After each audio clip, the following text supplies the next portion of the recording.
நிறைய பேருடைய வாழ்க்கையில் பலவிதமான தனிப்பட்ட வாழ்க்கையில் வியாதிகள், பிரச்சனைகள், கடன் பாரங்கள், பலவிதமான நெருக்கங்கள், பிசாசின் போராட்டங்கள், ஜெபம் பண்ணி பார்த்தாலும் அதிலிருந்து வெளியே வர முடியாதபடி கலக்கம். ஜெபிக்கலாமாக நிகழ்ச்சியில் நாங்கள் இணைந்து ஜெபிக்கத்தான் செய்கிறோம். ஆனாலும் ஒரு விடுதலை இல்லை, ஆனாலும் ஒரு சுகம் இல்லை. இப்படி வேதனையோடு இருக்கிற மக்கள் அநேகர். அப்போ என்ன செய்யலாம் என்று நிறைய எங்களுக்கு வரக்கூடிய ஜெப குறிப்புகள், ஜெப விண்ணப்பங்கள், ஃபோன் மூலமாய் வரக்கூடிய ஜெப விண்ணப்ப காரியங்களையெல்லாம் கவனித்த போது, ஆண்டவருடைய சமூகத்தில் இந்த காரியத்திற்காக ஜெபித்த போது ஆண்டவர் ஒரு காரியத்தை தெளிவாக சொன்னார். இவ்வகையான பிசாசு உபவாசத்தினாலும் ஜெபத்தினாலுமே அன்றி வேறு ஒன்றினாலும் புறப்பட்டு போகாது. மார்க் 9ஆம் அதிகாரத்தில் இயேசு இந்த காரியத்தை தன் சீஷர்களுக்கு சொல்லுகிறார். அதை ஞாபகப்படுத்தி சில காரியங்கள் உபவாசம் பண்ணி ஜெபிக்கும் போது தான் அதில் தேவனுடைய வல்லமை வெளிப்பட முடியும்.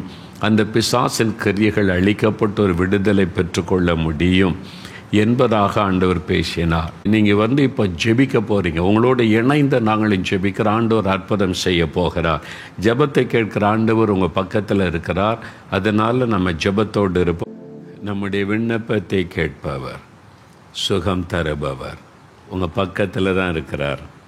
நீங்கள் எப்போ உபவாசத்தோடு ஜெபிக்க தீர்மானம் பண்ணீங்களோ உங்கள் பக்கத்தில் இருக்கிறார். சிலர் நினைக்கிறீங்க, ஐயோ இது உபவாசம்னு எனக்கு தெரியாத அப்படின்னு நினைக்கலாம். பரவாயில்லை. ஆனால் இனி வர நாட்களில் வார வாரம் உபவாசித்து ஜெபிக்க உங்களை அர்ப்பணித்து கொள்ளுங்க. சரியா? இன்றைக்கி தெரியாததுனால சரி, இனிமே கொஞ்சம் உபவாசத்துக்கு நம்ம அர்ப்பணித்து கொள்ளுவோம். ஒரு வேத வசனத்தை மாத்திரம் நான் உங்களுக்கு விளக்கி சொல்லிவிட்டு ஜெபிக்க போகிறோம். வேத புஸ்தகத்தில் எஸ்ரா 8ஆம் அதிகாரம் எடுத்துக்கொள்ளுங்க. பழைய ஏற்பாட்டில் எஸ்ராவின் புஸ்தகம் 8ஆம் அதிகாரம் 21வது வசனம். பழைய ஏற்பாட்டில் 599வது பக்கம் எடுத்துக்கொள்ளுங்க. ஒரே ஒரு வசனம் தான், அதை வாசித்துட்டு நாம் ஜெபிக்க போகிறோம். சரியா? அந்த வசனத்தை நான் வாசிக்கிறேன், கவனிங்க. எஸ்ரா என்ற தேவ மனிதர், நல்ல வேதத்தை அறிந்த வேத பாரகன். கர்த்தர் அவரை தெரிந்து கொண்டார். இஸ்ரவேல் தேசத்தில் இருந்து அவங்க அடிமைகளாக பாபிலோன் தேசத்தில் சிறையிருப்பில் இருந்தபோது கர்த்தர் அற்புதம் செய்து எஸ்ரா தலைமையில் ஒரு பெரும் கூட்டம் அவர்கள் எருசலேமுக்கு திரும்பி எருசலேம் தேவாலயத்தை கட்ட தேவன் வழி திறக்கிறார். ஒரு பெரிய நீண்ட பிரயாணம், கிட்டத்தட்ட 1000 மைல் பிரயாணம், பல மாதங்கள் பிரயாணம். ஒரு பெரும் கூட்டம் குடும்பமாக, கணவன் மனைவி பிள்ளைகளாய் தங்களுடைய மிருக ஜீவன்களோடு பிரயாணப்பட்டு வர்றாங்க. வரும்போது அந்த காலத்தில் இந்த காலம் மாதிரி கிடையாதுல்ல. அப்போ கரண்ட் கிடையாது, லைட்டு கிடையாது, ராத்திரி ஆனால் எங்கேயாவது தங்கணும், இந்த மாதிரி வசதிகள் கிடையாது. காட்டுப்பகுதி, எங்கேயாவது வனாந்தரங்க தான் தங்கணும். அப்போ திருடர்கள் பயம் இதெல்லாம் உண்டு. இந்த சூழ்நிலையில் எஸ்ரா ஒரு காரியத்தை செய்கிறாரு. அங்கே அகாவா என்கிற நதி அண்டையிலே தங்குறாங்க. பொதுவாக ட்ராவல் பண்ணும்போது நதி பக்கத்தில் தான் தங்குவாங்க. ஏன்னா குடிக்கிறதுக்கு தண்ணீர், குளிக்கிறதற்கு தண்ணீர் வசதி பார்த்து தான் தங்குவாங்க. அகாவா நதி அண்டையில் கொஞ்சம் இளைப்பாறு விட்டு ட்ராவல் பண்ணணும். இப்போ எஸ்ரா என்ன செய்கிறார் பாருங்கள், 21ஆம் வசனம் பாருங்கள். அப்பொழுது நாங்கள் எங்கள் தேவனுக்கு முன்பாக எங்களை தாழ்த்துகிறதற்கும் எங்களுக்காகவும் எங்கள் பிள்ளைகளுக்காகவும் எங்கள் சகல பொருட்களுக்காகவும் செவ்வையான வழியை தேடுகிறதற்கும் நான் அங்கே அந்த அகாவா நதி அண்டையிலே உபவாசத்தை கூறுவித்தேன். நமக்கெல்லாம் இன்றைக்கி உபவாசம். அதனால் யாரும் சாப்பிடாமல் உபவாசம் பண்ணி நம்ம ஜெபிக்கணும் அப்படின்னு சொல்லி உபவாசத்தை கூறித்தார். ட்ராவல் கொண்டிருக்கும் ஒரு வழியில் ஒரு நதிக்கரையில் அவங்கெல்லாம் உபவாசித்து ஜெபிக்கிறாங்க. 23வது வசனம் பாருங்கள். அந்தபடியே நாங்கள் உபவாசம் பண்ணி எங்கள் தேவனிடத்தில் அதை தேடினோம். ஆண்டவுடைய கரம் கூட இருந்து தங்களை பாதுகாத்து நடத்தணும். முந்தின வசனத்தில் இருக்கிற அதை சொல்லி அவங்க ஜெபிக்கிறாங்க. தேடினோம், எங்கள் விண்ணப்பத்தை கேட்டருளினார்.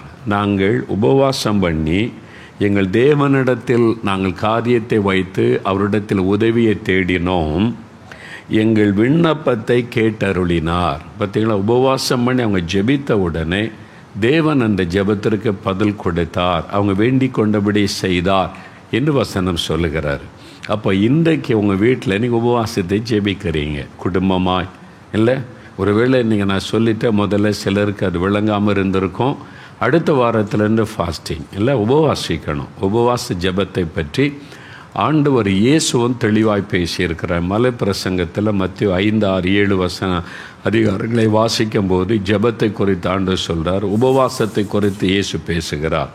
அப்போ இயேசு தன் சீஷரிடத்தில் சொல்லும்போது, ஏன் எங்களால் இந்த பிசாசை துரைத்து விட முடியல, ஏன் எங்களால் முடியவில்லை? சில தேவனுடைய பிள்ளைகள், ஊழியர்கள், கர்த்தருடைய பிள்ளைகள் கூட சில காரியத்தை முடியலை. ஏன் முடியலை? ஏன் ஜெயிக்க முடியலை? ஏன் வெற்றி பெற முடியலை? ஏன் இதில் அற்புதத்தை காண முடியல? ஏன் இங்கே காரியம் நடக்கலை முடியலைன்னு சொல்லும்போது இயேசு சொல்லுகிறார், இந்த வகையான பிசாசு உபவாசத்தினாலும் ஜெபத்தினாலுமே அன்றி வேறு ஒன்றினாலும் புறப்பட்டு போகாது. அப்போ உபவாசத்தை ஜெபிக்க வேண்டும் என்பதை இயேசு வலியுறுத்துகிறார். நீங்கள் அப்போஸ்தலர் நடபடிகளில் வரும்போது ஆதி திருச்சபையில் அவங்க உபவாசம் பண்ணி கர்த்தரை ஆராதித்தார்கள் என்றும் வேதத்தை பார்க்க முடியும். உபவாச ஜெபத்தை குறித்து குறிப்பிடுவதை நம்ம பார்க்கிறோம். ஆனால் உபவாசம் என்பது என்ன? சாப்பாட்டை ஒதுக்கி, நம்ம சாப்பிடுவதை ஒதுக்கி வைத்துவிட்டு ஜெபிப்பது, ஜெபத்துக்கு அதிக முக்கியத்துவம் கொடுப்பது. நிறைய சாப்பிட்டோன்னு வைக்கல, சரீரம் ஜெபத்துக்கு ஒத்துழைக்காது இல்லை, சரீரம் பலவீனமாயிரும், ஜெபிக்கணும்னு நினச்சாலும் முடியாது. ஆனால் சாப்பாட்டை ஒதுக்கிட்டு ஜெபிச்சு பாருங்கள், நல்லா ஃப்ரெஷ்ஷாக ஜெபிக்கலாம், ஃப்ரீயாக ஜெபிக்கலாம், லகுவாக இருக்கும். ஜெபத்துக்கு உதவி செய்வது உபவாசம். அது மாத்திரமல்ல, ஜெபத்திற்கு பலன் சேர்ப்பது உபவாசம். நீங்கள் உபவாசம் எடுத்து ஒரு சாக்ரிஃபைஸ் பண்ணி ஜெபிக்கிறீங்க.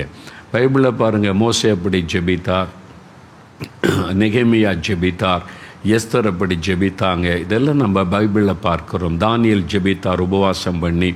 அப்போ உபவாச ஜெபத்தில் ஒரு வல்லமை இருக்கிறது. நீங்கள் ஜெபத்துக்காக உங்கள் சாப்பாட்டை ஒரு தியாகம் பண்ணி காத்திருந்து ஜெபிக்க ஆரம்பிக்கும் போது பரலோகம் தேவன் அதை உற்று கவனிக்கிறார். இவங்க சாதாரணமாக வசதிப்படி ஜெபிக்கலை, ஒரு உபவாசத்தோட சாக்ரிஃபைஸ் பண்ணி ஜெபிக்கிறாங்க அப்படின்னு தேவன் அது கொஞ்சம் கவனமாய் பார்க்கிறார். உபவாச ஜெபத்தில் ஒரு வல்லமை உண்டு. பிசாசின் கிரியைகளை அழிக்க முடியும், பிசாசை ஜெயிக்க முடியும், சோதனைகளை மேற்கொள்ள முடியும். அதனால் உபவாசம் என்பது ரொம்ப முக்கியமான ஒரு விஷயம். அது அவங்களுடைய பலனை பொறுத்து. சிலர் 3 நாள் உபவாசிப்பாங்க, 7 நாள் உபவாசிப்பாங்க, அதெல்லாம் 21 நாள் உபவாசிப்பாங்க. நான் அதுக்கெல்லாம் போகவில்லை. இப்போ நம்ம தேசத்துக்காக 21 நாள் உபவாசம் பண்ணி ஜெபித்தோம், அதெல்லாம் நடக்கலை. 3 நாள் உபவாச ஜெபம் அது டிஃப்ரெண்ட். இப்போ நீங்கள் உபவாசிப்பது உங்களுக்காக, உங்கள் குடும்பத்துக்காக. நல்ல கவனிங்க, தேசத்துக்காகவும் நம்ம உபவாசத்தை ஜெபிக்கணும், அது முக்கியம். அதே மாதிரி நம்முடைய சொந்த குடும்பம், உங்களுக்காக, உங்களுடைய குடும்பத்துக்காக உபவாசம் பண்ணி ஜெபிக்க வேண்டியது முக்கியம் என்பதை வேதம் நமக்கு தெளிவுபடுத்துகிறது. அப்போ இங்கே எஸ்ரா உபவாசத்தை கூறிவிட்டார். கூறி எதுக்கெல்லாம் ஜெபிக்க? முதலாவது உபவாசத்தில் என்ன நடக்கிறது? நாங்கள் எங்கள் தேவனுக்கு முன்பாக எங்களை தாழ்த்துகிறதற்கு. நீங்கள் உபவாசம் பண்ணுவது தேவனுக்கு முன்பாக உங்களை தாழ்த்துவதற்கு ஒரு அடையாளம். ஆண்டவருக்கு முன்னாலே உங்களை தாழ்த்துவதற்கு ஒரு அடையாளம். அப்போது தாழ்மை உள்ளவர்களுக்கு தேவன் கிருபை அளிக்கிறார். அந்த ஜெபத்தில் ஒரு தேவனுடைய கிருபை வெளிப்படும். உங்களை நீங்கள் தாழ்த்துகிறீங்க, உங்களுடைய சரீரத்தை ஒடுக்குறீங்க. பவுல் சொல்லுகிறார், என் சரீரத்தை ஒடுக்கி நான் கீழ்ப்படுத்துகிறேன். அதுக்கு என்ன செய்கிறது? ஒடுக்கி கீழ்ப்படுத்துகிறேன்னு என்ன அர்த்தம்? சரீரத்துக்கு பட்டினி போடுவார். இந்த ஆகாரம் கொடுக்காமல் இந்த மாம்சத்துக்கு பட்டினி போட்டுட்டா உள்ளான ஆவிக்குரிய மனிதன் பலன் கொண்டு எழும்புவான். இந்த சரீரம் பலவீனப்பட உடைய உள்ளாக இருக்கிற ஆவிக்குரிய மனிதன், ஸ்பிரிச்சுவல் மேன், பலன் கொண்டு எழும்புவான். அவன் தான் புது பலன் அடைவான். அதுதான் உடைய ஆவிக்குரிய பலன். அதனால தான் இந்த உபவாச ஜெபம் அவசியம். என் சரீரத்தை ஒடுக்கி கீழ்ப்படுத்துகிறேன் என்று பவுல் குறிப்பிடுகிறார். அப்போது உங்கள் தேவனுக்கு முன்பாக நம்மை தாழ்த்துவதற்கு அடையாளம். ஆண்டவரே, நாங்கள் குடும்பமாக எங்களை தாழ்த்துகிறோம், எங்கள் பிள்ளைகள் நாங்கள் எல்லாருமே எங்களை தாழ்த்தி எங்களை ஜெபிக்கிறோம். பார்த்துங்க, நினிவேவில் அந்த ராஜா அறிவித்தான், 40 நாள் தான் உண்டு நினிவே கவிழ்க்கப்பட்டு போகணும். உபவாசத்தை கோரினான். பிள்ளைகள், பெரியவங்க, ஆடு மாடு மிருகம் எல்லாத்துக்கும் ஃபாஸ்டிங். எல்லாருமே தங்களை அதுக்கு தேவன் அந்த தாழ்மையை பார்த்து இறங்கி அவங்க மனம் திரும்புதலை பார்த்து அந்த அழிக்காதபடி நினிவே பட்டணம் பாதுகாக்கப்பட்டது. அப்போ நம்மை தாழ்த்துகிறோம் ஆண்டவருக்கு முன்னால், அதுக்கு அடையாளம். 2வது, எங்களுக்காக ஜெபிக்க. எங்களுக்காகன்னா ஒவ்வொருவரும் அவருடைய குடும்பத்துக்காக. எனக்காக, என் குடும்பத்துக்காக ஜெபிக்க. ஆண்டவரே, எனக்காக ஜெபிக்கிற என் குடும்பம், என் மனைவி பிள்ளைகள், என் கணவர் பிள்ளைகள், எங்கள் அப்பா அம்மா, என் மாமனார் மாமியார், என் கூட இருக்கிற என்னுடைய உறவுகள், எங்கள் வீட்டாருக்காக, எனக்காக, நம்முடைய ஆவிக்குரிய வாழ்க்கைக்காக, சுகத்துக்காக, பலனுக்காக, பாதுகாப்புக்காக எவ்வளோ காரியம் ஜெபிக்க வேண்டியிருக்குல்ல, அதுக்காக ஜெபிக்க. எங்களுக்காகவும் எங்கள் பிள்ளைகளுக்காகவும். பார்த்தீங்களா, ஃபார் அவர் சில்ட்ரன், ஸ்பெஷலாக பிள்ளைகள், அடுத்த சந்ததி, தேவன் உங்களுக்கு கொடுத்துருக்கிற பிள்ளைகளுக்காக நீங்கள் என்னைக்காவது உபவாசம் பண்ணி ஜெபிச்சிருக்கிறீங்களா? யோசிச்சு பாருங்கள். பேரண்ட்ஸ் யோசிங்க, உங்களுக்கு கொடுத்த பிள்ளைகளுக்காக என்றைக்காவது நீங்கள் உபவாசம் பண்ணி ஜெபிச்சிருக்கிறீங்களா? நீங்கள் ஜெபிக்க அட்லீஸ்ட் மாதத்தில் ஒரு நாளாவது எங்கள் பிள்ளைகளுக்காக உபவாசம் பண்ணுற ஆண்டவரே, எங்கள் பிள்ளைகளுடைய ஆவிக்குரிய வாழ்க்கை ரட்சிக்கப்படணும், அபிஷேகம் வரணும், ஆண்டவருக்கு சாட்சியாக இருக்கணும், பள்ளிகளுடைய படிப்பு மார்க்குக்காக ஜெபிக்கிறோம். முதல்ல ஸ்பிரிச்சுவல் லைஃபுக்கு ஜெபிங்க, ஆவிக்குரிய வாழ்க்கை, அப்புறம் சுகம், அப்புறம் படிப்பு, அப்புறம் அவனுடைய எதிர்காலம், எல்லாத்துக்காக நீ உபவாசம் பண்ணி ஜெபிச்சு பாருங்கள். என்னை பிள்ளைகளை டச் பண்ண, அவங்களை கெடுக்க சாத்தான் பல கண்ணிகளை வைப்பான், அவங்களை தாக்க பிசாசு பல முயற்சி பண்ணுவான். என்ன ஆபத்து எப்போ வரும்னு தெரியாது. ஆனால் உங்களுடைய ஜெபம் உங்களுடைய பிள்ளைகளை பாதுகாக்கும். உங்களுடைய உபவாச ஜெபம் பிள்ளைகளை பாதுகாக்கும். பிள்ளைகளுக்குரிய தேவ தூதர்கள் கருத்தை அவனை கவனிப்பதற்கு உங்களுடைய ஜெபம் அவசியம். அதனால தான் பாருங்கள், பிள்ளைகளுக்காகவும் உங்கள் பிள்ளைகளுக்காக பேர் சொல்லி ஆண்டவரே நீர் கொடுத்த இந்த குழந்தைகளுக்காக ஸ்தோத்திரம் சொல்லி ஒவ்வொருத்தரை பேர் சொல்லி ஜெபிக்கணும். பிள்ளைகளுக்காக நீங்கள் ஜெபிக்கும் போது பாருங்கள், உங்களுடைய பிள்ளைகளுடைய சுபாவங்கள் மாறும், அவருடைய குணங்கள் மாறும். அவங்க ரொம்ப எதிர்த்து பேசுகிறவங்க கூட சாந்தமாக மாறிடுவாங்க, வயலண்டாக பிஹேவ் பண்ணுறவங்கள அமைதியாகிடுவாங்க. உங்களுடைய ஜெபத்தில் அது நடக்கும். அந்த நீங்கள் ஜெபிக்க அந்த பிசாசின் கிரியைகள் அழிக்கப்பட்டு பிள்ளைகள் அப்படி மாறிடுவான். பிள்ளைகளுக்காகவும் எங்கள் சகல பொருட்களுக்காகவும். அவங்க நிறைய பொருள் கொண்டு வராங்க. எருசலேம் தேவாலயத்துக்கு ராஜா கொடுத்து அனுப்பின தங்கம் வெள்ளி பொருட்கள் எல்லாம் அது பாதுகாக்கப்படணும்.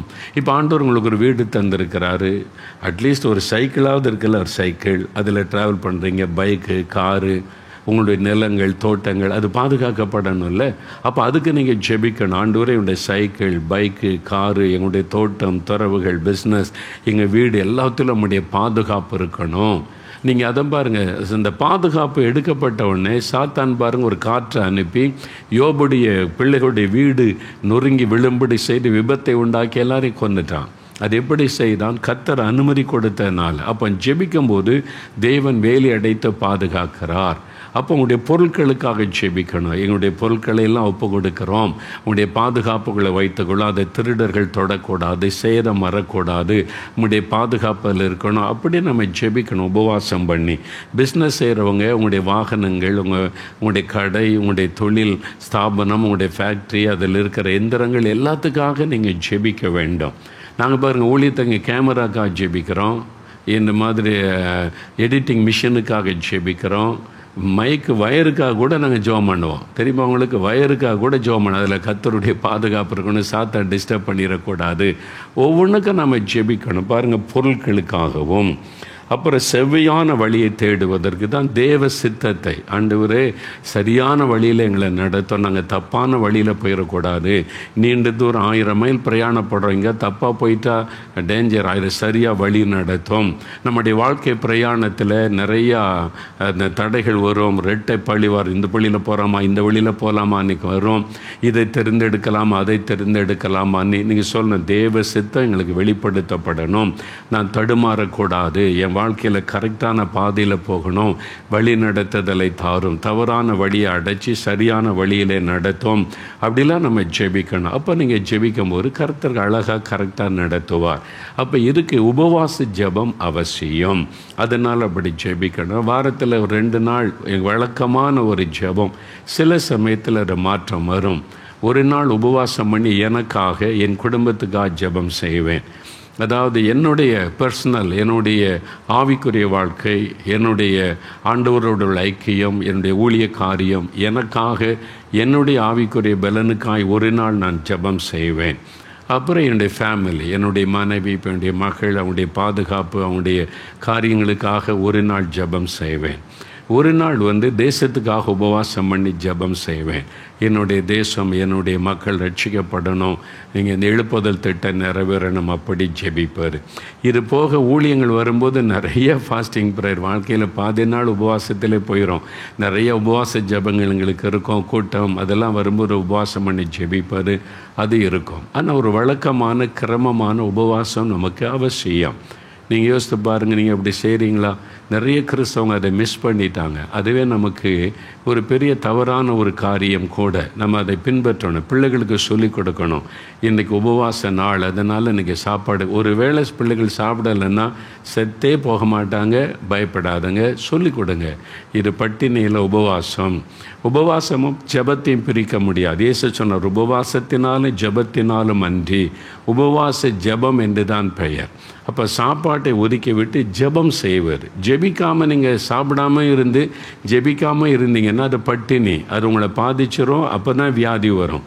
உபவாசம் பண்ணி ஜெபிச்சிங்கன்னா சுகரு, அந்த வியாதி, ப்ரெஷர், எந்த வியாதியும் தாக்காது. ஏன்னா நீங்கள் தேவனோடு இருக்கிறீங்க, அந்த நேரத்தில் கர்த்தரோடு இருக்கிறீங்க. உபவாசம் பண்ணி ஜெபிக்கும் போது உங்களுடைய சரீரம் பாதிக்கப்படவே படாது. நீங்கள் மறந்துடாதுங்க. அது மாத்திரம் அல்ல, நீங்கள் உபவாசம் பண்ணுறேன்னு சாப்பிடாமல் இருந்து சும்மா இருந்துட்டு நேரத்தை வீணாக்கி கொண்டு வந்தீங்கன்னா உங்களை பாதித்து விடும். அதனால் உபவாசம் ஜெபம் ரெண்டு இணைந்திருக்கணும். அதனால் இந்த வெள்ளிக்கிழமை தோறும் நீங்கள் உபவாசம் பண்ணி ஜெபிக்கிற பழக்கத்தை ஏற்படுத்தி கொள்ளுங்க. ஒன்று, காலையிலேருந்து உபவாசிக்கலாம். இந்த ஜெபம் முடிந்த உடனே நீங்கள் சாப்பிட்டுக்கொள்ள, உங்களுக்காக உங்கள் குடும்பத்துக்காக ஜெபிக்க இந்த உபவாசம் நல்லா அறிந்து கொள்ளுங்க. தேசத்துக்காக மற்ற நாள் உங்களுடைய குடும்பம் உங்கள் காரியமாக ஜெபிப்பதற்கு, உங்களுடைய வேலை, உங்களுடைய குடும்பம், உங்களுடைய பிள்ளைகள், உங்களுடைய தொழில், உங்களுடைய தேவைக்காக ஜெபிக்க. அல்லது ஒரு நாள் முடியாத ஒருவேளை உணவை ஒதுக்கலாம், மத்தியானம் சாப்பிடாமல் இருந்து இந்த ஜெபத்துக்கு முன்னால் தனியாக 1 மணி நேரம் பைபிள் வாசித்து ஜெபிங்க. 7 மணிக்கு முன்னால் அட்லீஸ்ட் 1 மணி நேரம் தனியாக போய் பைபிள் வாசித்து நல்லா ஜெபிச்சிருங்க. 7லேருந்து 8 இந்த ஜெபத்தில் பங்கு பெறுங்க. அப்படி இல்லை, நான் வேலைக்கு போகிறேன், முடியாது, மத்தியானம் சாப்பிடாமல் இருக்க முடியாதுன்னா மத்தியானம் சாப்பிட்டதோடு நிறுத்தி கொள்ளுங்க. அதுக்கு பிறகு இடையில அந்த காஃபி, டிஃபன் எல்லாம் எடுக்காமல் ஃபாஸ்டிங் நைட்டு முழுவதுன்னு சொல்லி இந்த ஜெபத்துக்கு பிறகு ஒரு மணி நேரம் தனியாக உட்காந்து ஆண்டவரிடத்தில் பைபிள் வாசித்து நீங்கள் ஜெபம் பண்ணுங்க. இரவு சாப்பிடாதுங்க, ஃபாஸ்டிங். அடுத்த நாள் காலை சாப்பிட்டு கொள்ளலாம். இது மாதிரி சில ஒழுங்குகளை பின்பற்றணும். சரியா? இப்போது நாம் ஜெபிக்க போகிறோம். நான் சொன்ன சில தலைப்புகள், இந்த ஜெப குறிப்புகள் ஆயிரக்கணக்காக வந்திருக்கிறது. நீங்கள் அனுப்பின ஜெப குறிப்புகள் தான். நான் சொல்லிட்டேன், ஒருவேளை நீங்கள் ஜெப குறிப்பு அனுப்பாவிட்டாலும் நீங்கள் பேப்பரில் எழுதி கொள்ளுங்கள், என்ன காரியத்துக்கு ஜெபிக்கணும். இதை ரெகுலராக நீங்கள் வைத்து ஜெபிக்கணும், பெற்றுக்கொள்ளும் வரைக்கும் ஜெபிக்கணும். எல்லா வெள்ளிக்கிழமையும் நாங்கள் எங்களுடைய ஜெபக்குழுவினர் உங்களோட நான் எனக்கு டைம் கிடைக்கும் போதெல்லாம் உங்களோட இணைந்து ஜெபிப்பேன். மற்றபடி எங்களுடைய குழுவினர் எல்லாம் உங்களோட இணைந்து 1 மணி நேரம் தான் ஜெபிப்பாங்க, 7 மணிலேருந்து 8 மணி வரைக்கும். சரியா? இன்னும் கொஞ்சம் நேரம் இருக்கிறத நம்ம ஜெபிக்க போகிறோம். எல்லாம் முழங்கால் படியிடுங்க. ஃபேமிலியாக எல்லோரும் முழங்கால் படியிட்டு இங்கே நிறையா விதவிதமான காரியம், வியாதிக்காக ஜெபிக்க, பிசாசு போராட்டத்துக்கு இல்லைன்னு விடுதலைக்காக ஜெபிக்க, குடும்ப ஆசீர்வாதப்படி நம்ம தலைப்புகளாக எல்லாம் பிரித்து வச்சுருக்கோம் ஜெப குறிப்புகளை. இதை வைத்து நம்ம ஜெபிக்க போகிறோம். ஆண்டவர் இயேசு நம்மை கவனிக்கிறார். உபவாசத்தோடு என் பிள்ளைங்க ஜெபிக்கிறாங்க, அவங்க காரியமாக வேண்டுதல் செய்கிறாங்க அப்படின்னு சொல்லி ஆண்டவர் கவனிக்கிறார். அதனால் நம்ம விசுவாசத்தோடு ஜெபிக்கணும். இயேசு நம்ம பக்கத்தில் தான் இருக்கிறார், இந்த ஜெபத்தை கவனிக்கிறார். இன்றைக்கு எனக்கு ஒரு அற்புதம் நடக்க போகிறது என்று நம்ம ஜெபிக்கணும். முதலாவது எல்லாம் அப்படியே ஒரு வலதுகரம் உயர்த்தி, ஆண்டவரே இந்த உபவாச நாளுக்காக ஸ்தோத்திரம்னு சொல்லுங்கள். இன்றைக்கி சொல்லுங்கள், வாய் தர, இந்த உபவாச நாளுக்காக ஸ்தோத்திரம், இந்த ஜெபத்திற்காக ஸ்தோத்திரம், எங்கள் குடும்பத்துக்காக எங்களுக்காக நாங்கள் உபவாசித்து ஜெபிக்கணுன்ற முக்கியத்துவத்தை எங்களுக்கு உணர வைத்ததற்காக நாங்கள் உம்மை துதிக்கிறோம். எங்கள் குடும்பத்தை, எங்களை நீர் எவ்வளவாய் நேசிக்கிறீர், உமக்கு ஸ்தோத்திரம். இப்போ எங்களுடைய ஜெபத்தை கவனமாய் கேட்கிறீர், எங்களுடைய ஜெபத்திற்கு பதில் தரப்போகிறீர். இன்றைக்கு அற்புதத்தை நாங்கள் காணப்போகிறோம், உமக்கு ஸ்தோத்திரம். ஸ்தோத்திரம். அப்படியே ஸ்தோத்திரம் பண்ணுங்க. ஆண்டவருக்கு நன்றி சொல்லுங்க, அப்படியே ஸ்தோத்திரம் பண்ணுங்க. கர்த்தருக்கு ஸ்தோத்திரம். முதலாவது, வியாதி உள்ளவங்க, நிறைய பேர் வியாதியஸ்தர்கள், பலதரப்பட்ட நோய்கள், எந்த வியாதியாக இருக்கட்டும் இயேசு குணமாக்க முடியும். கேன்சர் வியாதி இருந்தாலும் அந்த இடத்துல கை வைங்க, அல்லது இருதயத்தில் கை வைத்து கொள்ளுங்க. வியாதிப்பட்ட யாராவது இருந்தால், குழந்தைகள் பெரியவங்க இருந்தால் அவங்க மேலே கை வைத்து, எனி டிசீஸ், எந்த விதமான வியாதியாக இருக்கட்டும் பரவாயில்ல, இப்போ இயேசு தொட போகிறார். அவருடைய தழும்புகளால் குணமாகிறோம். என் நாமத்தில் எதை கேட்டாலும் செய்வேன் என்று சொன்னார். இயேசுவின் நாமத்தில் இந்த வியாதி மறையணும், சுகம் உண்டாகணும். நாங்கள் ஜெபிக்கிற ஆண்டவரே நீ ஜெபிக்க போகிறோம். மற்றவங்க கவனிங்க, எனக்கு வியாதியெல்லாம் இல்லைங்க, எனக்கு கடன் பிரச்சனை தான் சொன்னீங்கன்னா நீங்கள் கரம் உயர்த்தி, இப்போ இந்த நேரத்தில் ஆயிரக்கணக்கான பேர் இந்த ஜெபத்தில் இணைந்து இருக்கிறாங்க. யார் வியாதிக்காக ஜெபிக்கிறாங்களோ, ஆண்டவரே யார் யார் சுகத்துக்காக ஜெபிக்கிறாங்களோ அவங்களுக்காக நான் ஜெபிக்கிறேன். இவங்களோட இணைந்து, இந்த ஊழியக்காரரோடு பிரதரோடு இணைந்து ஜெபிக்கிறேன். நாங்கள் ஒருமனப்பட்டு ஜெபிக்கிற வியாதியஸ்தரை தொடுங்க, அவங்களுக்கு சுகம் கொடுங்க. நம்ம எல்லாரும் இணைந்து ஒருவருக்காக ஒருவர் ஜெபிப்பது. மற்றவங்க எல்லாம் நீங்கள் பாருங்கள், வியாதியஸ்தருடைய சுகத்துக்கு ஜெபிங்க. அப்போ கடன் பிரச்சனைக்கு ஜெபிக்கும் போது அவங்க உங்களுக்காக ஜெபிப்பாங்க. சரியா? எல்லாம் வலதுகர முயத்துங்க, ஜோம் பண்ணுங்க. இப்போ ஊழியக்காரர் ஜெபிக்க போகிறாங்க. ஆண்டவரே உம்முடைய தள்ளும்புள்ள கரம் தொடணும். என்ன கேன்சராக இருந்தாலும் மறையணும், கொரோனா வைரஸ் அழிக்கப்படணும், மரண கட்டுகள் மாறணும், குழந்தைகள் பெரியவங்க நோய்வாய்ப்பட்டு மரண படுக்கையில் இருக்கிறவங்க அற்புத சுகம் அடையணும். விசுவாசத்தோட ஜெபிங்க, விசுவாசத்தோட வீட்டில் ஸ்தோத்திரம் பண்ணி ஜெபிங்க.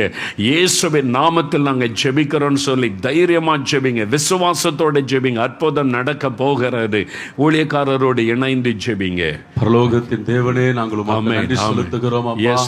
இந்த இரவு எங்களோடு கூட தொடர்பு கொண்டிருக்கிறோம் தேவ பிள்ளைகளுக்காக நாங்கள் ஜெபிக்கிறோம். வீடுகளில் இணைந்து ஜெபித்துக் கொண்டிருக்கிறோம் பிள்ளைகளுக்காக நாங்கள் ஜெபிக்கிறோம். நீரே எங்கள் பரிகாரியாகிய நல்ல தகப்பன் அல்லவா? சரீரத்தில் வியாதியோடு கூட இருக்கிற ஒவ்வொருவரையும் கர்த்தர் தொடும்படியாக நாங்கள் ஜெபிக்கிறோம். உங்கள் தழும்புள்ள கரம் இறங்கி வருவதாக, உச்சம் தலை முதல் உள்ளம் கால் வரை கர்த்தருடைய வல்லமை இறங்கட்டும். இந்த இடத்துல பலகீனங்கள் இருக்கிறதோ, வியாதிகள் இருக்கிறதோ, அந்த இடத்துல உங்க வலது கரம் வைக்கப்படுவதாக, உங்க தழும்புள்ள கரம் வைக்கப்படுவதாக. இயேசுவின் நாமத்திலே நாங்கள் விசுவாசத்தோடு ஜெபிக்கிறோம். இப்பொழுதே சுகம் உண்டாவதாக, இப்பொழுதே ஒரு சுகம் உண்டாவதாக. கேன்சர் வியாதிகள் இயேசுவின் நாமத்தினாலே மறையட்டும் என்று நாங்கள் ஜெபிக்கிறோம். கிட்னி பாதிப்புகள் இயேசுவின் நாமத்திலே சுகம் உண்டாகட்டும் என்று நாங்கள் ஜெபிக்கிறோம். உச்சம் தலை முதல் உள்ளம் கால் வரை உம்முடைய சுகம் அளிக்கிற வல்லமை இறங்கி வருவதாக. மரண படுக்கைகள் இயேசுவின் நாமத்தினாலே மாறட்டும் என்று நாங்கள் ஜெபிக்கிறோம். அப்பா, எல்லா பலகீனத்தின் கட்டுகளும் அறுக்கப்பட்டு போகட்டும் இயேசுவின் நாமத்திலே. வருட கணக்கான வியாதிகள் இப்பொழுதே நொடி பொழுதிலே சுகம் உண்டாவதாக. இயேசுவின் நாமத்திலே சுகம் உண்டாவதாக. ஆண்டவருடைய அற்புத சுகம் அளிக்கிற வல்லமை ஒவ்வொரு குடும்பத்திற்குள்ளே இறங்கட்டும் இப்பொழுது. ஆண்டவரே, நீர் அப்படி செய்கிறதற்காக நன்றி செலுத்துகிறோம். ஒரு தொடுதல் உண்டாவதாக. இயேசுவின் நாமத்திலே அற்புதம் நடப்பதாக. அற்புதங்கள் நடக்கட்டும் என்று நாங்கள் ஜெபிக்கிறோம். பலகீனத்தை கொண்டு வருகிற பொல்லாத கிரியைகள் இப்பொழுதே சரீரத்தை விட்டு வெளியேறுவதாக, குடும்பத்தை விட்டு வெளியேறுவதாக. சுகம் உண்டாகட்டும் இயேசுவின் நாமத்தில். நீர் அப்படியே செய்து விட்டதற்காக உமக்கு நன்றி செலுத்துகிறோம். இயேசு கிறிஸ்துவின் மூலமாக ஜெபிக்கிறோம் எங்கள் நல்ல பிதாவே. ஆமென், ஆமென். கர்த்தர் ஜெபத்தை கேட்டார். இப்ப அப்படியே கரம் வைத்து, இயேசுவே நீ தொட்டு விட்டு சுகம் தந்து விட்டு ஸ்தோத்திரம் சொல்லுங்க, ஸ்தோத்திரம் சொல்லுங்க. அடுத்து ஒரு காரியத்துக்கு ஜெபிக்க போறேன். விடுதலைக்காய் ஜெபம். இன்றைக்கு பலவீனப்படுத்துகிற ஆவி, பயத்தின் ஆவி, தற்கொலையை தூண்டுகிற ஆவி, சோர்பின் ஆவி, சரீரத்தை தாக்கியிருக்கிற மந்திர பில்லிசோனி ஆவி, இந்த ஆவியினால் பாதிக்கப்பட்டு நிறைய பேர் கலங்குறீங்க. சரீரம் பலவீனப்பட்டு விட்டது. பலவீனப்படுத்துகிற ஆவி, பயம் வருது, மரண பயம் வருது, ராத்திரெல்லாம் தூங்க முடியல, தூக்கத்தை கெடுக்கிற ஆவி, தற்கொலை எண்ணமாக வருது, செத்து போயலான்னு தோணுது, அந்த தற்கொலையின் ஆவி. அது மாதிரி சில குடும்பத்தில் மந்திர பில்லிசோனி ஆவி, வீட்டுக்குள்ள யாரோ நடமாடுறாங்க, பயப்படுத்துகிற சொப்பனமாக வருது, கண்ண மூடுனா பாம்பா தெரியுது, யாரோ வீட்டுக்குள்ள நடமாடுறாங்க, ஐயோ என்று சொல்லி கலங்குறீங்க. இன்றைக்கு உங்களுக்கு விடுதலை. பயப்படாதாங்க. இவ்வகையான பிசாசு உபவாசத்தினால ஜபத்தினால போய்த்தான் ஆக வேண்டும். அப்படியே நீங்க வலதுகர உயர்த்துங்க, கண்ணை மூடி ஜெபிங்க. 2 நிமிடம் தான். ஊழியக்காரர் ஜெபிக்க போறாங்க. மற்றவங்க பிசாசு போராட்டம் இல்லாதவங்க நீங்க கரமுயர்த்தி, ஆண்டவரே இந்த நேரத்தில் யார் யார் இணைந்து ஜெபிக்கிறாங்களோ, எந்த சகோதரிக்கு இந்த பிசாசு போராட்டம் இருக்குதோ, நாங்க இணைந்து அத்தனை பேர் இணைந்து ஜெபிக்கிறோம். அந்த ஆவிகளை துரத்துக்கிறோம். அவங்களுக்கு விடுதலை உண்டாகணும். எல்லாரும் இணைந்து ஜெபம் பண்ணுங்க. ஆண்டவர் ஜெயம் கொடுத்து விட்டார். கரமைத்து இயேசுவே ஸ்தோத்திரம் சொல்லுங்க. இயேசுவே ஸ்தோத்திரம். எங்க வீட்டுக்குள்ள உம்முடைய ரத்தத்தை தெளிக்கிற அப்படி சொல்லுங்க கரம் வைத்து, இயேசுவின் ரத்தத்தை எங்கள் வீட்டுக்குள்ளே தெளிக்கிறோம். இயேசுவின் ரத்தத்தை நாங்கள் தெளிக்கிறோம். தெளிக்கப்பட்ட ஆட்டுக்குட்டியாண்ட ரத்தத்துக்குள்ளே வந்து விட்டோம். இயேசுவின் ரத்தத்தை தெளிக்கிறோம். ஒரு சத்துருவின் வல்லமைக்கு, மந்திர வல்லமைக்கு எங்கள் வீட்டில் அதிகாரம் இல்லை. இயேசுவின் நாமத்தில் ஜெயம் எடுக்கிறோம். ஆமேன், ஆமேன். அடுத்து ஒரு காரியத்துக்கு ஜெபிக்க போகிறோம், குடும்ப ஆசீர்வாதம். நிறைய குடும்பத்தில் அதாவது கணவர் ரட்சிக்கப்படலை, மனைவி ரட்சிக்கப்படலை, பிள்ளைகள் ரட்சிக்கப்படலை. நீயும் உன் வீட்டாரை ரட்சிக்கப்படும். குடும்பமே ரட்சிக்கப்பட்டால் தான் குடும்பத்துக்குள்ளே சமாதானம். அப்புறம் கணவன் மனைவிக்குள்ளே ஒரு மனம் இல்லை, சண்டைகள், முறுமுறுப்பு, பாதிப்பு, பெற்றோர் பிள்ளைகளுக்குள்ள ஒரு சமாதானம் இல்லை. வீடே ஒரு மாதிரி இருக்குதுங்க ஐயா, ஒரு சமாதானம் இல்லையா, முறுமுறுப்பு, சண்டையாக இருக்குது, எங்கள் வீட்டுக்குள்ளே நிம்மதி இல்லை. கர்த்தர் இன்றைக்கு உங்கள் குடும்பத்தில் ஒரு மாற்றத்தை உண்டாக்கணும். ஆண்டவருடைய ரட்சிப்பு உண்டாகணும். குடும்பத்துக்குள்ளே தேவ சமாதானம் உண்டாகணும். குடும்ப ஆசிரியர் திருமண காரியம் தடைப்பட்டுக்கிட்டே வருது. கர்த்தர் அதை வாய்க்க பண்ணி திருமண காரியத்தை வாய்க்க பண்ணணும். ஏற்ற துணையை கர்த்தர் கொடுக்கணும். பிள்ளைகளுடைய வாழ்க்கை ஆசீர்வதிக்கப்படணும். அது மாத்திரம் சிலர் கற்பத்தின் கனி இல்லை, குழந்தை இல்லை, ஃபேமிலி பிளஸ்ஸிங், அதுக்காக ஜெபிக்க போகிறோம். உங்கள் வீட்டுக்குள்ளே என்ன கவலை இருக்குது, என்ன துக்கம் இருக்குது, சமாதான கேடெல்லாம் மாறி, ஆசீர்வாத தடையெல்லாம் மாறி ஆசீர்வாதம் உண்டாக போகிறது உடைய குடும்பத்துக்காக இப்போ நம்ம ஜெபிக்க போகிறோம். நிறைய பேர் அந்த ஜெப குறிப்பாக எழுதியிருக்கிறீங்க. ஐயா எங்கள் வீட்டுக்காக, குடும்பத்துக்காக ஜெபிங்கன்னு சொல்லி பயப்படாதாங்க. நீங்களும் உங்கள் வீட்டாரை ரட்சிக்கப்படுவீங்க. உங்கள் குடும்ப சமாதான தாபரங்களில் வாசம் பண்ணும்படி கர்த்தர் ஆசீர்வதிப்பார். அப்படியே நீங்கள் வலதுகரம் உயர்த்தி, இயேசுவின் நாமத்தில் என் குடும்பம் உமக்கு சொந்தம், இயேசுவே உமக்கு சொந்தம், என் கணவர் உமக்கு சொந்தம், என் மனைவி உமக்கு சொந்தம், என் பிள்ளைகள் உங்களுக்கு சொந்தம், நாங்கள் எல்லாரும் உங்கள் குடும்பம் உங்களுக்கு சொந்தம். நீங்கள் ரட்சிங்க, ஆசீர்வதிங்க, சமாதான கேட்டையெல்லாம் மாற்றுங்க. சமாதானம் குடும்பத்தில் வரட்டும், நிம்மதி மகிழ்ச்சி வரட்டும், தடைகள் நீங்கட்டும், திருமண காரியம் வாய்க்கட்டும், கற்பத்தின் கனி அந்த ஆசீர்வாதம் உண்டாகட்டும். ஜெபம் பண்ணுங்க. உங்களுடைய மகளுக்கு, மருமகளுக்கு நீங்கள் ஜெபம் பண்ணுங்க. கணவன் மனைவிக்கா ஜெபிங்க, சேர்ந்து ஜெபிங்க. இப்போ ஆசீர்வதித்த குடும்பம், என் பிள்ளைகள் ஆசீர்வதிக்கப்படணும், பிள்ளைகளுடைய படிப்பு ஆசீர்வதிக்கப்படணும், எங்கள் குழந்தைகள் எல்லாம் சாட்சியாக வளரணும், ஞானத்தில் வளரணும், படிப்பில் சிறந்து விளங்கணும். எல்லாரையும் பிளஸ் பண்ணி ஃபேமிலி பிளஸ்ஸிங்காக ஜெபிக்க போகிறோம். அப்படியே கரம் வைத்து ஜெபம் பண்ணுங்க, ஜெபம் பண்ணுங்க. எங்களுடைய பிள்ளைகளுக்காக ஜெபிக்கிறது ரொம்ப முக்கியம். பிள்ளைகளுக்காக ஜெபம் பண்ணுங்க. முடிந்த பேரண்ட்ஸ் பிள்ளைகள் மேலே கை வைத்து ஜெபம் பண்ணுங்க. ஊழியக்காரரோடு இணைந்து ஆசீர்வாதத்துக்காக ஜெபிப்போம். எங்கள் அன்பின் பரலோக பிதாவே, நாங்கள் உம்மை ஸ்தோத்திரிக்கிறோம். ஆண்டவரே, உமக்கு நன்றி செலுத்துகிறோம் ஐயா. என் நாமத்தினால எதை கேட்டாலும் நான் அதை செய்வேன் என்று ஆண்டவர் எங்களுக்கு வாக்கு பண்ணினீர். ஆண்டவரே, நீர் வாக்கு மாறாத தேவனாய் இருக்கிறீரே, அதற்காக நாங்கள் உம்மை ஸ்தோத்திரிக்கிறோம். ஆண்டவரே, நாங்கள் உமக்கு நன்றி செலுத்துகிறோம் ஐயா. ஆண்டவரே, நீர் ஆசீர்வதிக்கிற தேவன். ஆண்டவரே தகப்பனே, இப்பொழுது உம்முடைய பிள்ளைகள் ஒவ்வொருவர் மேலையும் உம்முடைய ஆசீர்வதிக்கிற கரம் வைக்கப்பட வேண்டுமா நாங்கள் ஜெபிக்கிறோம். நசரேயனாக இயேசுவின் வல்லமையில நாமத்தினாலே கர்த்தருடைய ஆசீர்வாதம் ஆண்டவரே ஒவ்வொருடைய வீடுகளிலே இறங்கி வருவதாக, கர்த்தர் தமது ஜனத்திற்கு சமாதானம் அருளி அவர்கள் ஆசீர்வதிப்பார் என்று சொன்ன வார்த்தையின்படி ஆண்டவரே, கர்த்தருடைய சமாதானம் ஆண்டவரே ஒவ்வொரு வீடுகளுக்குள்ள இறங்கி வருவதாக. ஆண்டவரே, நீ சமாதான பிரபு. ஆண்டவரே, கர்த்தருடைய சமாதானம் இறங்கி வருவதாக. நசரேயனாக இயேசுவின் வல்லமையில நாமத்தினாலே ஆண்டவரே ஒவ்வொரு குடும்பத்திலும் ஆண்டவரே கர்த்தருடைய ரட்சிப்பின் கம்பீர சத்தம் ஆண்டவரே தொனிக்க வேண்டுமா நாங்கள் ஜெபிக்கிறோம் ஐயா. அன்னைக்கு ஆண்டவரே சகேயுடைய குடும்பத்தில் ஒரு பெரிய ரட்சிப்பை கட்டளையிட்டது போல, கொர்நேலியுடைய குடும்பத்தில் ஒரு பெரிய ரட்சிப்பை கட்டளையிட்டது போல ஆண்டவரே ஒவ்வொரு குடும்பத்திலும் ஆண்டவரே ரட்சிப்பை கட்டளையிடுவீராக. ரட்சிக்கப்படாத பிள்ளைகளை ஆண்டவரே கர்த்தர் ரட்சிக்க வேண்டுமா நாங்கள் ஜெபிக்கிறோம் ஐயா. ரட்சிக்கப்படாத கணவன்மார்களை ஆண்டவரே நீ ரட்சிப்பீராக. ரட்சிக்கப்படாத மனைவிமார்களை கர்த்தாவே நீ ரட்சிப்பீராக. ரட்சிக்கப்படாத வாலிப பிள்ளைகளை ஆண்டவரே நீ ரட்சிப்பீராக ஐயா. சிறு பிள்ளைகளை ரட்சிப்பீராக ஆண்டவரே. முழு குடும்பமும் ஆண்டவரே ரட்சிப்பின் நிச்சயத்தை பெற்றுக் கொள்வார்களாக. ஆண்டவரே, ஒவ்வொருவர் மேலேயும் காணப்படுகிற எல்லா பாவ கட்டுகள் நசரேயனாக இயேசுவின் வல்லமையில நாமத்தினாலே இப்பொழுதே அறுக்கப்படும்படி நாங்கள் ஜெபிக்கிறோம். குமாரன் விடுதலை ஆக்கினால் மெய்யாகவே விடுதலை ஆவியில் என்று சொன்னீரே. எல்லா பாவ கண்ணிகள் இயேசுவின் வல்லமையில நாமத்தினாலே இப்பொழுதே தெரிபடுவதாக. குடிவரியின் ஆவிகள் அழிக்கப்படுவதாக. இச்சையின் ஆவிகள் அழிக்கப்படுவதாக. அந்த பழக்கங்கள் இயேசுவின் வல்லமையில நாமத்தினால் இப்பொழுதே தெரிபடுவதாக ராஜா. ஒவ்வொரு குடும்பத்திலும் ஆண்டவரே ரட்சிப்பின் சந்தோஷம் உண்டாவதாக. கர்த்தராகிய இயேசு கிறிஸ்துவை விசுவாசி நீயும் உன் வீட்டாரு ரட்சிக்கப்படுவீர்கள். முழு குடும்பமும் ரட்சிக்கப்படுவதாக ராஜா. அந்த சந்தோஷத்தை தேவன் கட்டளையிடுவீராக. ஆண்டவரே நீர் அப்படி செய்கிற உம்முடைய அன்புக்காக நன்றி செலுத்துகிறோம் ஐயா. ஆண்டவரே திருமண காரியங்களுக்காக இயேசுவின் நாமத்தினாலே நாங்கள் ஜெபிக்கிறோம் ஐயா. முதலாவது அற்புதத்தை ஆண்டவரே ஒரு திருமண வீட்டிலே செய்தீரே ராஜா. கர்த்தாவே இந்த பிள்ளைகளுக்கு ஆண்டவரே தடைகளை நீர் மாற்றுவீராக. நெடுநாள் காத்திருக்கிறார்கள் ஆண்டவரே. ஆண்டவரே விரும்பினது வரட்டும் ஆண்டவரே. ஆசீர்வாதம் வரட்டும் ஆண்டவரே. தடைகள் மாறட்டும் ஆண்டவரே. ஏற்ற துணைகளை கர்த்தர் கட்டளையிடுவீராக. சீக்கிரத்தில் ஆண்டவரே அற்புதம் நடக்கும்படி நாங்கள் ஜெபிக்கிறோம் ஆண்டவரே. கற்பத்தின் கனிக்காக காத்திருக்கிற பிள்ளைகளுக்காக ஆண்டவரே பாரத்தோடு நாங்கள் ஜெபிக்கிறோம் ஐயா.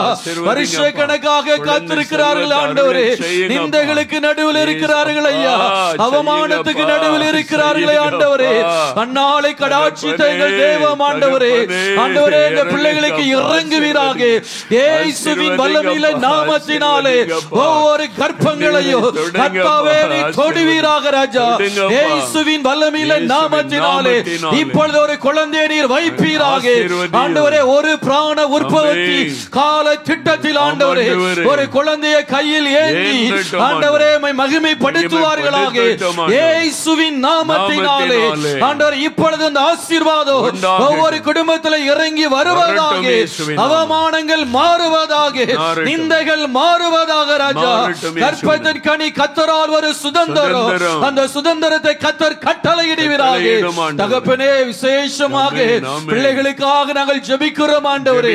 யார் யார் தங்களுடைய பிள்ளைகளுக்காக ஜெபிக்கிறார்களோ ஒவ்வொரு பிள்ளைகள் மேல் ஆண்டவரே கர்த்தருடைய கரம் வைக்கப்படுவதாக ராஜா.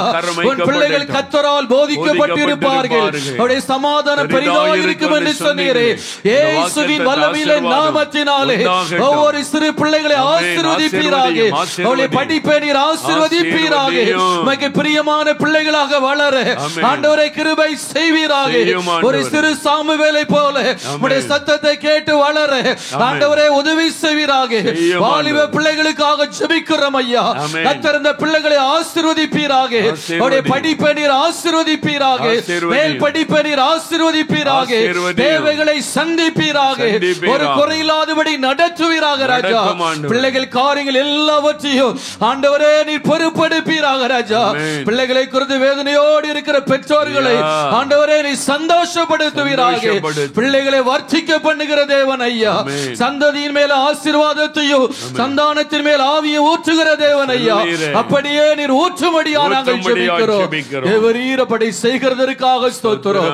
ஒரு பெரிய நாம மகிமைப்படட்டும். இயேசு கிறிஸ்துவின் நாமத்தில் ஜெபிக்கிறோம் ஜீவனுள்ள நல்ல பிதாவே. ஆமென் ஆமென். கர்த்தர் ஜெபத்தை கேட்டார். அப்படியே செய்கிறார். அந்த அற்புதங்களை காண்பீங்க. உங்க வீட்டில் நடக்க போகிறது. இன்றையிலிருந்து மாற்றம் உண்டாகும். அடுத்த ஒரு காரிய கடன் பிரச்சனை. நிறைய பேர் கடன் பிரச்சனையில் ஐயா இந்த கடன் பிரச்சனை ஒரு விடுதலை வேணும்.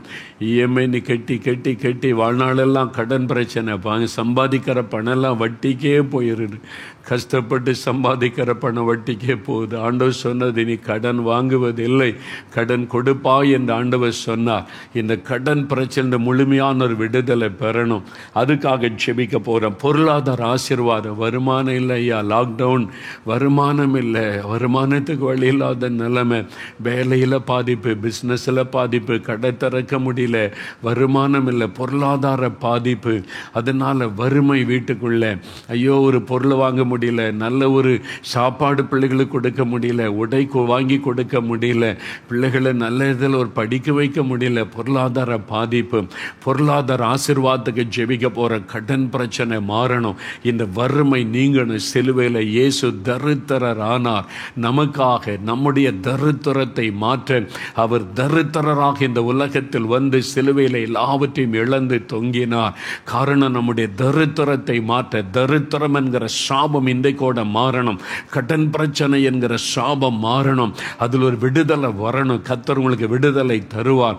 நீங்கள் பொருளாதார ஆசீர்வாதம், வேலை, வருமான ஆசீர்வாதம் உண்டாகணும், பிள்ளைகளுக்கு வேலை கிடைக்கணும். கர்த்தர் வேலை, எனக்கு ஒரு வேலை தரணுன்றவங்கள கரம் உயர்த்தி ஆண்டவரே வேலை கொடுங்க, நான் உழைக்கிறதுக்கு ஆயத்தம், எனக்கு வேலை வேணும், நான் கடினமாக உழைப்பேன், சம்பாதிப்பேன், என்னை ஒப்பு கொடுக்கிற வேலை வேணும். நீ பிள்ளைகளை ஒப்பு கொடுத்து ஜெபம் பண்ணுங்க. கடன் பிரச்சனை மாறணும். இனி கடன் வாங்க மாட்டேன், எதுக்கெடுத்தாலும் கடன் கடன் வேண்டாம் ஆண்டவரே, இனி உம்மை தேடுவேன். இந்த கடன் பிரச்சனை, இந்த விடுதலை கொடுங்க, குடும்பத்தை மீட்டு எடுங்க ஐயா. இந்த கடன்காரங்க வந்து அவமானப்படுத்துறாங்க ஐயா, ஆண்டவரே வேதனையில் இருக்கிற ஐயா, ஜெபிங்க, என் பிள்ளைகளுக்கு விடுதலை கொடுங்க, உம்மை ஜனத்துக்கு விடுதலை கொடுங்க. இன்றைக்கோடு கடன் பிரச்சனையில நாங்கள் விடுதலை அடையணும், அந்த கண்ணீர் துடைக்கப்படணும். ஜெபிங்க ஜெபிங்க ஜெபிங்க, எப்படியே ஜெபம் பண்ணுங்க, எல்லாம் ஜெபிக்கலாம். ஆண்டு ஊழியக்காரர் உங்களுக்காக ஜெபிக்கும் போது கடன் மாறும், வறுமை நீங்க, பொருளாதாரத்தில் ஆசீர்வாதம், வேலைக்கு வழி திறக்கப்படும், வருமானத்துக்கு வழியை கர்த்தர் உண்டாக்குவார். ஜெபம் பண்ணுங்க. பரலோகத்தின் நல்ல பிதாவே, உமக்கு நன்றி செலுத்துகிறோம் ஆண்டவரே. எங்களுக்கு ஐஸ்வர்ய சம்பளனா இருக்கிறீங்களா ஆண்டவரே. ஐயோ கடன் வாங்காதிருப்பாய், கடன் கொடுப்பாய்னு சொல்லி வாக்குத்தத்தங்கள் கொடுத்திருக்கிறீங்களே. இயேசுவா, அந்த நாட்கள்ல குடும்பங்கள்ல காணப்படுகிற எல்லா கடன் பாரங்களும் நீங்க ஆண்டவரே. பிள்ளைகளுடைய திருமண காரியத்தினால் ஏற்பட்ட கடன் பாரங்கள் மாறட்டையா, பிள்ளைகளுடைய படிப்பின் காரியமாய் வாங்கின கடன் பாரங்கள் மாறட்டாண்டவரே, தொழிலில் ஏற்பட்ட நஷ்டத்தினால் கொண்டான கடன் பாரங்கள் மாறட்டாண்டவரே, ஆண்டவரே எதிர்பாராத விதமாக ஏற்பட்ட கடன் பிரச்சனைகள் மாறட்டையா. இயேசுவா, எப்படியோ கடன் பிரச்சனை சிக்கி தவிக்கிற ஒவ்வொரு குடும்பத்தின் பிள்ளைகளின் அதிலிருந்து விடுதலையாக்கும்படி ஜெபிக்கிறையா. விடுவிக்கிற தேவன் ஆண்டவரே, விடுதலையாக்கி வீராக ஆண்டவரே. கடன் பட்டதனால் அநேகர் மன அழுத்தத்துல துக்கத்துல இருக்கிறாங்களே, தற்கொலை முடிவுக்கு நேரம் கடந்து செல்கிறாங்களே, இந்த சூழ்நிலை எல்லாம் மாறட்டையா. பொல்லாத தரித்திரத்தின் ஆவி குடும்பங்களை விட்டு விலகும்படி ஜெபிக்கிறையா. கல்வாரி சிலுவையில் எங்களுக்காக தரித்திரானீர் ஆண்டவரே, ஐஸ்வர்யா இருக்கும்படிக்கு அந்த சாபத்தை ஏற்றுக்கொண்டீங்களா ஆண்டவரே. இப்பொழுதே அந்த குடும்பத்தை விட்டு சாபங்கள் மாறட்டும், கடன் பாருங்க சாபங்கள் மாறட்டும். காலம் முழுவதும் தரித்திரத்தில் அடைக்கப்பட்டிருக்கிறாங்களே, இப்படியாப்பட்ட குடும்பங்களை நீர் விடுதலையாக்கி வீராக. சாபத்தின் கிரியைகளும் விலகட்டையா, கடன் பாரத்தின் வல்லமைகள் விலகட்டவரே. கர்த்தருடைய பிள்ளைகளுடைய தொழில்களை ஆசீர்வதிங்கப்பா, கடன் அடைக்கிற வழிகளை உண்டாக்கி வீராக. பிள்ளைகளுக்கு வேலை வாய்ப்புகளை திறந்து கொடுப்பீராக. கடன் அடைக்கக்கூடிய வழிகள் திறக்க வேண்டும் என்று ஜெபிக்கிறையா. ஆசீர்வாத குறைகள் மாறட்டையா. கர்த்தர் அற்புதத்தை செய்ய போறதாக ஸ்தோத்திரம். உண்மையில மனுஷன் பரிபூர்ண ஆசீர்வாதங்களை பெறுவான். கர்த்தருடைய ஆசீர்வாதம் ஐஸ்வரியத்தை தரும் சொன்னீரே, நீர் உம்முடைய பிள்ளைகளை ஆசீர்வதிப்பீராக. கடன் பாரத்தை விடுதலையாக்கி மகிழ்ச்சியும் சந்தோஷமாக்குங்க ஆண்டவரே. கடன் கொடுக்கிறவளாய் மாற்றும். இயேசு கிறிஸ்து அப்படி செய்கிறதுக்காக ஸ்தோத்திரம். இயேசுவின் நாமத்தில் ஜெபிக்கிறோம் பிதாவே. ஆமென் ஆமென். ஆண்டவர் ஜெபத்தை கேட்டார். கரமைத்து இயேசுவே ஸ்தோத்திரம். எங்கள் வீட்டை விட்டு கடன் பாரம் மாறுது, தரித்திரம் மாறுது, எங்களை ஆசீர்வதிக்கிறீங்க, வேலைக்கு வழி திறக்கிறீங்க. ஸ்தோத்திர ஆண்டவரன்னு சொல்லுங்க. வாய் திறந்து ஆண்டவரை ஸ்தோத்திரன்னு சொல்லுங்க, ஸ்தோத்திரன்னு சொல்லுங்க. நித்தியா என்கிற ஒரு வாலிப மகள், நீ கண்ணீரோட ஜெபிக்கிற, உன் குடும்ப கடலில் தத்தளிக்கிறதுனால உனக்கு வாழ்க்கை வெறுத்து போய் ஆண்டவர் ஒரு அற்புதம் செய்யுங்க நீ அழுது ஜெபிக்கிற மகளே, உன் கண்ணீரின் ஜெபம் கேட்கப்பட்டது. உனக்கு ஒரு ஆசீர்வாதமான வாசல் வேலைக்காய் திறக்கப்படும். உன் குடும்பத்தில் கடன் பிரச்சனை ஆண்டவர் விடுதலையாக்கி ஆசீர்வதிப்பார். உன் கண்ணீரின் நிமித்த கர்த்தர் உனக்கு இறங்கினார். உன் ஜெபம் கேட்கப்பட்டது. இனி ஸ்தோத்திரம் பண்ணு. நிறைய குடும்பங்கள் உடைய கண்ணீரின் ஜெபத்தை ஆண்டவர் கண்டார். இனிமேல் நீங்கள் தினம் வேதம் வாசித்து ஜெபிங்க. யார் யாருக்கு எவ்வளோ கடன் கொடுக்கணும், எந்த பேங்குக்கு எவ்வளோ கடன், எந்த ஆளுக்கு எவ்வளோ கடன் பேப்பரில் எழுதுங்க. ஒவ்வொரு உபவாச ஜெபத்தில் ஆண்டோடைய பாத்தல் வந்து ஜெபிக்க ஜெபிக்க ஒவ்வொரு கடனாக தேவன் நீக்கி கொண்டே வருவார். ஒரு நாள் இந்த வருஷம் முடிகிறக்குள்ள முழு கடனை மாறிடும். விசுவாசிங்க விசுவாசிங்க. அப்படியே நீங்கள் படிப்படியாக தேவன் உங்களுக்கு அதிலிருந்து விடுதலை தருவதை காண்பீங்க. ஆண்டவருக்கு நன்றி சொல்லுங்கள். ஆண்டவரே எங்களுடைய ஜெபம் கேட்கப்பட்டது, ஸ்தோத்திரன்னு சொல்லுங்கள். கடைசியாக ஒரு காரியத்துக்கு ஜெபிக்க போகிறோம். வியாபாரம் தொழில் செய்கிறவங்க, இப்போ வியாபாரம் முடங்கி விட்டது, தொழில் பாதிக்கப்பட்டு விட்டது, ஃபேக்ட்ரி பாதிக்கப்பட்டு விட்டது, சிறு குறு தொழில் எல்லாம் இந்த ஜிஎஸ்டியினால், இந்த பொருளாதார கொள்கையினால், அரசாங்கத்தினுடைய சில காரியத்தினால் முடக்கப்பட்டு தொழில் செய்ய முடியாத தடுமாற்றம். இப்போ கடைசியாக ஜெபிக்க போகிறோம். எல்லாரும் நீங்கள் என்ன சொல்லணும்? ஆண்டவரே நானும் எங்கள் குடும்பமும் உமக்கு சொந்தம். என் மனைவி, என் கணவர், என் பிள்ளைங்க, என் பெற்றோர், எங்கள் வீட்டார் எல்லாம் இயேசுவுக்கு சொந்தம். ஐயா நாங்கள் கிறிஸ்தவங்க இல்லை ஐயா, சர்ச்சுக்கெல்லாம் போகிறதில்ல. பரவாயில்லை, நீங்கள் இயேசுவுக்கு சொந்தம். உங்களுக்காக சிலுவையில் ரத்தம் சிந்தியிருக்கிறார், உங்களை நேசிக்கிறார். அதனால தான் இந்த ஜெபத்தில் பங்கு பெறீங்க. நீங்களும் சொல்லுங்கள், இயேசுவே நாங்கள் உங்களுக்கு சொந்தம், எங்கள் குடும்பம்லாம் அவங்களுக்கு சொந்தம், எங்கள் குடும்பத்தை பாதுகாத்து கொள்ளுங்க. நீங்கள் அவருக்கு சொந்தன்னா அவர் உங்களை பாதுகாப்பார்ல. சிலர் சொல்லுவாங்க பாருங்க, மந்திரி மகன்ப்பா, அவன்கிட்ட விளையாடாத, அவன்கிட்ட டச் பண்ணாத, பயப்படுவாங்களே. மந்திரி மகன், மந்திரியோட மந்திரி மகன் அப்படின்னு சொல்லுவாங்க. அது மாதிரி நீங்கள் ஒப்புக்கொண்டு ஜெபிச்ச உடனே சாத்தான் பார்ப்போம், ஐயோ இது கர்த்தருடைய பிள்ளைகளப்பா, இவங்களை கர்த்தர் பாதுகாக்கிறாரப்பா, பிசாசு ஒதுங்கி நிற்பான். விசுவாசிங்க, ஆண்டவரே இந்த குடும்பங்கள், நாங்கள், என் பிள்ளைகள் எல்லாம் நாங்கள் உங்களுக்கு சொந்தம். என்னுடைய வேலை, என்னுடைய தொழில், எங்களுக்கு உண்டான வீடு, நிலம், சொத்தெல்லாம் உமக்கு சொந்தம். நீங்கள் எங்களை பாதுகாத்து கொள்ளுங்க, ஆசீர்வதிங்க. நாங்கள் உமக்கு சாட்சியாக இருப்போம்னு சொல்லி ஜெபிக்கிறேன். ஒரு நிமிடம் எல்லாம் வலதுகரம் வைத்துங்க. இதுக்காக சிந்தப்பட்ட உம்முடைய ரத்தத்தின் வல்லமை சூழ்ந்து கொள்ளட்டும். உம்முடைய ரத்தத்தின் பாதுகாப்பு இருக்கட்டும். எந்த கொள்ள நோயும் தொடக்கூடாது, தீங்குகள் தொடக்கூடாது, சாத்தானுடைய வல்லமை தொடக்கூடாது, மந்திர பில்லிசூனிய வல்லமை தொடக்கூடாது. உம்முடைய பாதுகாப்பு உண்டாயிருக்கட்டும். குழந்தைகள் மேலே உம்முடைய பாதுகாப்பு, சிறு பிள்ளைகள் மேலே, வயதானவங்க மேலே, பெரியவங்க மேலெல்லாம் உம்முடைய பாதுகாப்பு. அவருடைய வியாபாரம், அவருடைய தொழில், அவருடைய நிலங்கள், அவளுக்கு உண்டான வாகனங்கள் எல்லாவற்றிலும் நம்முடைய பாதுகாப்பு உண்டாயிருக்கட்டும். எல்லாவற்றையும் கர்த்தர் ஆசீர்வதியும். ஆண்டவரே, இன்று முதல் அவங்க ஆசீர்வாதத்தை காணணும். இன்றைக்கு ஒரு அடையாளம் தோன்றணும், மாற்றம் உண்டாகணும். அவனுடைய உள்ளத்தில் ஒரு சந்தோஷம், மகிழ்ச்சி வரணும். அவருடைய துக்கம் எல்லாம் மாறணும். அற்புதம் செய்யுங்க, அற்புதம் செய்யுங்க, ஆசீர்வதிங்கப்பா. எங்களுடைய கண்ணீரின் ஜெபத்தை கண்டதற்காய் நன்றி, அற்புதம் செய்து விட்டதற்காய் நன்றி. இவங்கெல்லாம் உங்கள் குழந்தைங்க, உங்கள் பிள்ளைங்கப்பா. இந்த பொல்லாத உலகத்தில் பாவமும் துன்மார்க்கமும் கொடூரமும் நிறைந்த கொடிய காலத்தில் உண்மை இல்லாமல் வேறு யார் இவங்களை பாதுகாக்க முடியும்? உங்கள் செட்டைக்குள்ளே வைத்து கொள்ளுங்க. கர்த்தரின் மேய்ப்பராயிருக்கிறார், நான் தாழ்ச்சி அடையேன், எனக்கு ஒரு குறையிலன்னு அவங்க சந்தோஷமாக சொல்லணும், மகிழ்ச்சியாக வாழணும். அப்படி ஆசீர்வதிங்க. நீங்கள் ஆசீர்வதித்து விட்டதற்காக நன்றி.